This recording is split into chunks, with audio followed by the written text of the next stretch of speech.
She twisted about in her seat, wondering if she could reposition her chair so that her view of him was unobstructed.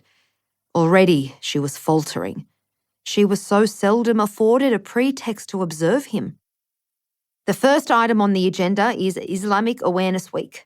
Although it's still a while away, there's so much to do that we really need to start planning the theme and events now. This is our biggest opportunity to really get the message of Islam out to all the students here on campus. So if anyone has an idea for a theme, let's hear it, Ziad said. I was thinking it would be nice to do something about Islam and its contribution to arts and literature. Everyone loves Rumi poetry, and apparently Leonardo DiCaprio is going to be playing him in a movie soon, so there's bound to be a lot of interest, Ahlam said. Someone clicked their tongue on the boys' side of the table.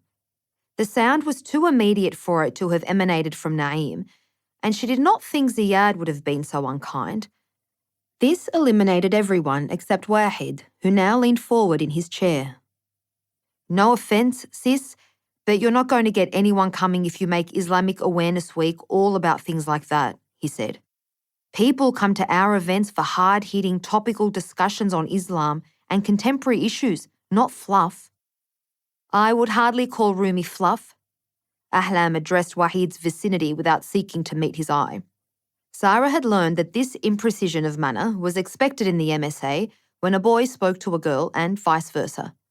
Elsewhere on campus, flirtation was obsolete, a relic from a pre-Tinder age, but she thought it touching that the spectre of it was still alive in here, colouring even the most innocuous of gestures. Wahid shrugged and ran his hand through his back-combed hair. Afghan and burly, he was the most handsome boy Sara had encountered in the MSA. His shirt fitted to the precise contours of his upper arms. But she turned now to Naeem, who had written the words Islam and culture on the board in capitals. His fingers were long and slim with trimmed nails. As her gaze travelled up the planes of his neck and towards his eyes, Sara realised that he too was looking at her, and they both looked down at the floor. If people want a dose of controversy and Islam, they can just pick up their phone any day of the week, not come to Islamic Awareness Week events, Abida said, gesturing at Wahid with her index finger as she spoke. We need to show people the flaws in their understanding and make them think differently.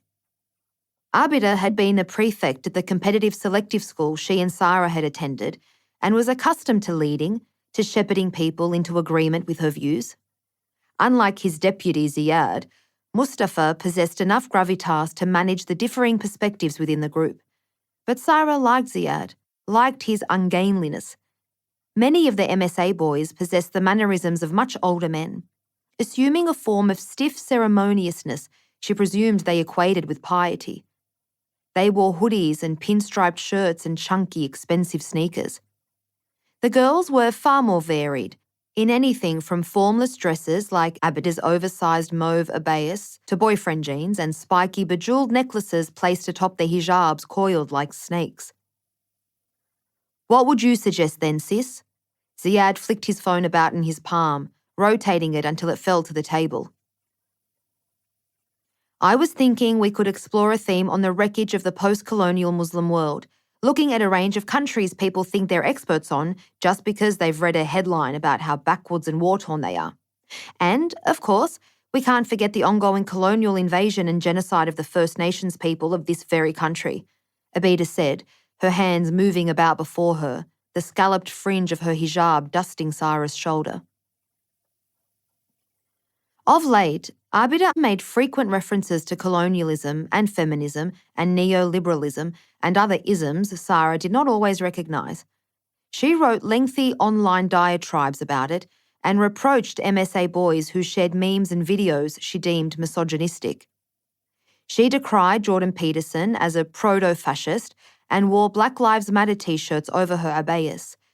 Sara supposed she ought to care about these issues too, but she thought it was taxing to perceive the world as Abida did, as a series of vexations and slights to be redressed.